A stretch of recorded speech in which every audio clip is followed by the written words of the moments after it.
Um, Being a parent, Mm-hmm. I have a daughter. Well, I have two, but You're lucky. I'm very lucky. I wanted daughters. um, Alhamdulillah. um, but just to get back to your point about not being able to appreciate, I think that's definitely one of the things is that, I was never able to appreciate the long nights that my mother spent waking up at night and then going to work in the morning and, being tired and then coming home and following the same routine until we were old enough to sleep on our own, which was probably 9 or 10 years. We don't appreciate that.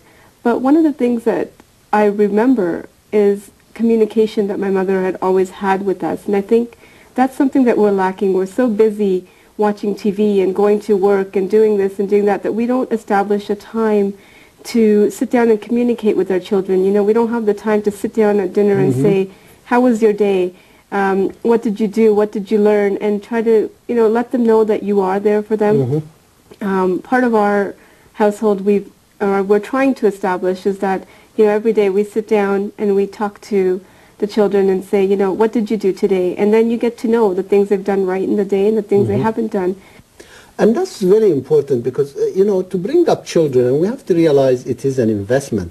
Rasul sallallahu alayhi wa sallam told us that childhood education or bringing up goes through 3 stages. The first 7 years, you play with them. And between 7 and 14, you teach them and guide them. And after 14, you befriend them. Unfortunately, most of us are so busy, so only when they're teenagers, 15, 16, do we want to start guiding them. And it's too late. So, and this is one of the important aspects is we realize it's an investment. And for this investment, the time to guide and get young children to advise them is between the age of 7 and 14. And after 14, it's monitoring. Being a friend, you're there for them, you're there to advise them, but it's never to tell them or lecture them. And unfortunately, nowadays, we're all busy, so it becomes a lecture always after 15 and 16, and it doesn't work. Any thoughts there? Actually, you pretty much hit the nail on the head. I find a lot of parents are going to imams and counselors and just, ripping their hair out, saying that, my son is not listening to me, he's into this and that and drugs and whatever.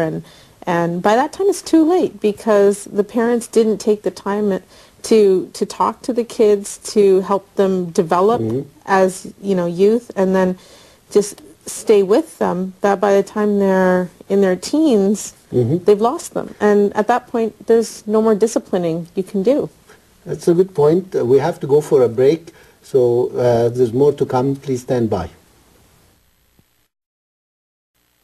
Assalamu alaikum and welcome back to Spirit of Islam. Today we are talking about parenthood and the rights of parents.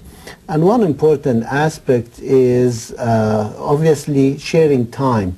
And a lot of us who are immigrants, sometimes we feel it's enough for a 2-minute call once a week to our parents to say, how are you? And this is it. Or it's not even immigrants, those who moved out of home, right? They think I called once a week. And I see you smiling, Hamdan. Is that what you do? You call once a week to your parents? I'm still living at home, so I don't know what will happen when I move out, but I'll make sure I call more than once a week. Well, it's more than calling. Going to visit, being with them, it's very important to give the time.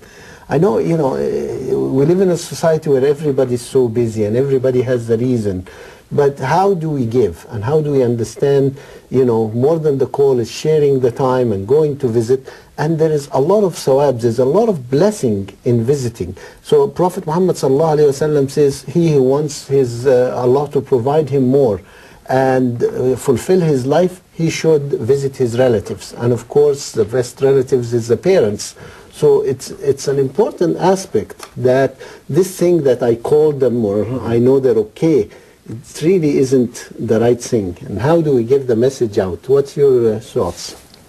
I think that part of it is establishing a relationship, whether it's with your parents or your children.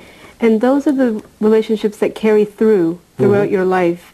My parents took the time to sit with me, talk to me, and in turn now, even though I've moved out, I think I'm there more. Do you go and visit? We had a bit of a tragic situation, and then I actually, my husband and I, we moved around the corner from my mom so that she wouldn't be alone. Yeah. And we're there more than she probably wants us. And she can't get rid of us. But that is because we have that relationship, and she's always taken the time with her and my father to make that effort, and in turn we make that effort. And one of the things I want to just kind of touch on is when you were talking about the relationship that you establish with your parents is the relationship your children are going to have with you. And when my daughter sees that I'm very close to my parents or to my in-laws and my husband's parents and so on, then obviously it establishes that similar kind of a relationship with her grandparents as well as with her own parents. And you see what children do what they see. Yes. And it's unfortunate. We always tell kids, do what I say rather than what I do. And one of the things, of course, is respect for the parents. And you feel there's less and less respect, children respecting their parents.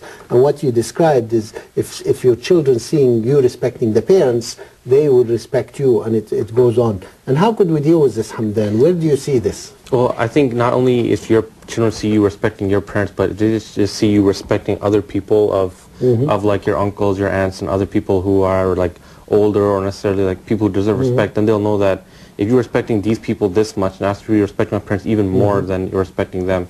So again, it's by example. And we were talking earlier about your relationship after you get married and move out. Yeah. Again, I'm not experienced, but what I would imagine is that when you move out and you have your own kids, your relationship with your parents would become even more in dialogue because you're going back to them to address issues that you're having trouble with your kids that they must have experienced with you anyway, so they can give you advice on how to deal with. So the first line of communication you can get and advice on how to raise your kids could be your parents, so that should increase the communication between the two. Ars, what's your feeling about how do we get young people to respect parents and to respect others? I know, I almost feel like there's no respect anymore. And that's Look at the the sad schools. thing. Yeah. There's no respect for teachers. Kids are doing whatever they want. They're on their iPods, they're on their phones, people are talking to them, they're not listening. Where is the respect? I think parents are constantly busy with, the trend is both parents working, kids are at home, they turn on the TV or they're on the computer and they're in their own world. When they have to interact with anyone, be it their parents or their siblings, they're just on edge. So is there anything we should do as a community? How could we create an environment where give the children that place where, and it's one of the important things I always say, parents are always busy, and that's where an extended family comes in. And the importance of the extended family, where if the parents are busy, maybe the uncles could help, the aunts, the grandparents, and create the environment where there's always somebody to help bring up the children, because who's bringing up our kids other than the video games and the TV? And that's not the right thing.